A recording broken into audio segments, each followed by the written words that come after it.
Salam Kamir, kekaguman ilahi mengarah pada iman dan rahmat.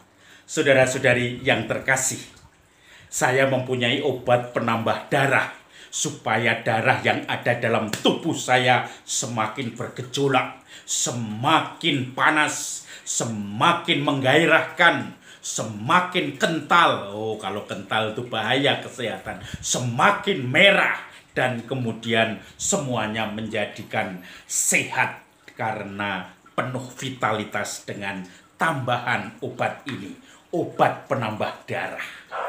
Tetapi juga penambah darah itu bisa dilaksanakan dengan transfusi darah, ditambah dengan oleh darah orang lain.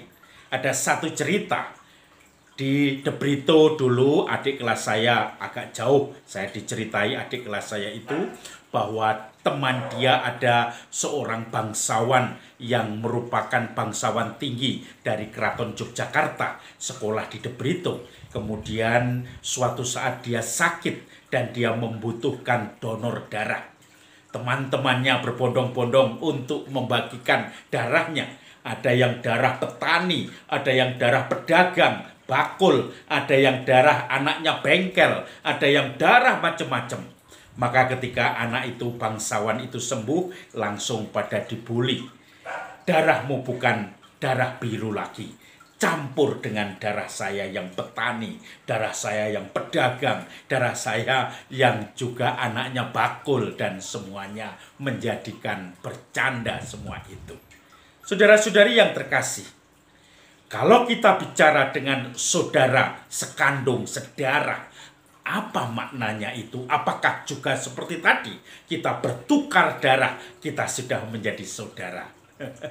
Tentu saja, tidak, karena saudara sedarah itu artinya memang dari orang tua, bapak ibu kandung, sehingga kita sama dilahirkan dari bapak yang sama, ibu yang sama, dan kemudian anak-anaknya menjadi saudara kita sedarah.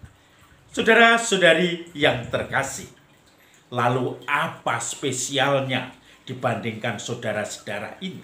Karena Yesus pun saat ini, Injil hari ini berbicara tentang saudara-saudarinya itu. Ketika orang-orang memberitahu Yesus, itu ibumu, saudara-saudaramu ingin menemui engkau, dia berada di luar. Mungkin mereka menegur supaya Yesus tidak terlalu jauh, karena nanti ditegur oleh sanak saudaranya, oleh ibunya. Lalu Yesus menjawab, siapakah saudara-saudaraku? Siapakah ibuku? Mereka yang mendengarkan firman Tuhan dan melaksanakannya. Saudara-saudari, ini sesuatu yang menarik bagi saya. Saya teringat suatu saat ada pengakuan dosa untuk anak-anak sekolah di paroki saya di Jakarta, karena tahun 2006 saya bertugas di Jakarta di satu paroki di sana. Kemudian ketika pengakuan anak-anak SMP, saya bercanda di depan anak-anak itu sebelumnya, ayo kita pengakuan. Ada yang mengatakan, Romo saya nggak bisa karena saya harus pulang menemui ibu saya, cepat ibu saya sakit. Tapi ada yang mengatakan, ya Romo, kami siap-siap. Tetapi ternyata begitu pengakuan yang menjawab, ya Romo, kami siap-siap, itu tidak muncul. Tetapi yang mengatakan, saya tidak bisa karena ibu saya sakit, saya harus pulang cepat Romo. Ternyata dia malah muncul. Nah, saudara-saudari yang terkasih, kadang saya bertanya-tanya, siapa yang melakukan kehendak Tuhan? Yang mendengarkan dan melakukan dari kedua kelompok tadi, anak atau siswa SMP yang mau pengakuan dosa tadi. Tentu saja mereka yang mengatakan, saya tidak bisa, tetapi ternyata justru datang daripada yang mengatakan, saya bisa, nanti saya akan mengaku dosa, tetapi ternyata dia tidak muncul di pengakuan. Dan itu tentu saja mendengarkan firman Tuhan, tetapi tidak melaksanakan. Itu hanya hal yang kecil saja. Tetapi hal yang besar kita bisa mendengar, bisa tahu. Banyak kasus di mana orang-orang yang kita anggap terkenal, orang-orang yang kita anggap tokoh, orang-orang yang kita anggap mempunyai peran yang lebih baik dari kita. Tiba-tiba dia melakukan sesuatu yang tidak kita duga. Dia kemudian lari.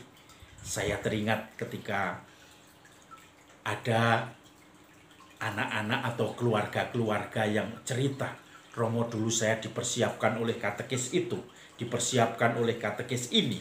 Dulu katekis itu sungguh-sungguh semangat sekali dan anak didiknya banyak yang dibaptis, sekarang bertahan. Tetapi ternyata katekisnya lari. Karena apa?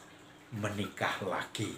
Dia menjadi duda, kemudian akhirnya menikah dengan janda yang kemudian mengikuti apa yang menjadi kepercayaan janda itu. Dan kemudian seakan-akan keaktifan, persiapan, ketekunan dia untuk mempersiapkan calon-calon baptisan, calon-calon komuni pertama itu seakan-akan hancur. Kalau orang tinju itu dia jatuh KO atau TKO. Karena apa? Karena ternyata tindakan-tindakan yang banyak sekali penuh dengan kekaguman atau dikagumi tindakan itu, ternyata pada ujungnya adalah membuat kecewa banyak orang. Ujungnya adalah menunjukkan ketidaksetiaan. Ujungnya adalah memberi contoh sesuatu yang tidak mungkin terjadi seakan-akan sebelumnya. Karena orang yang hebat ini tiba-tiba terperosok dan jatuh begitu saja. Saudara-saudari yang terkasih, kita diharapkan menjadi saudara-saudari Yesus dengan mendengarkan dan tekun melaksanakan sabda atau firman Tuhan itu. Kalau kita dengan tekun mendengarkan dan melaksanakan, maka kita akan sungguh-sungguh diberkati.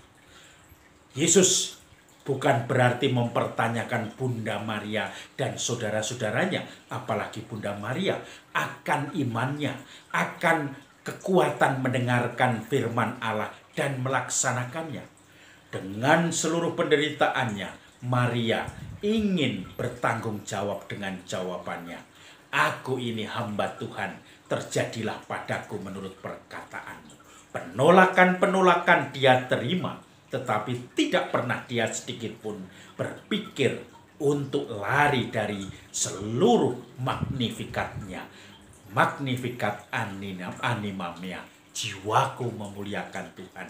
Karena dia melihat kasih Tuhan sudah selalu mendampinginya, yang seakan-akan juga tidak kelihatan. Maka mari kita mendengarkan dan melaksanakan firman Tuhan di dalam kesetiaan, di dalam ketekunan, dan akhirnya di dalam kedamaian bersama Tuhan. Salam Kamir, kekaguman ilahi mengarah pada iman dan rahmat.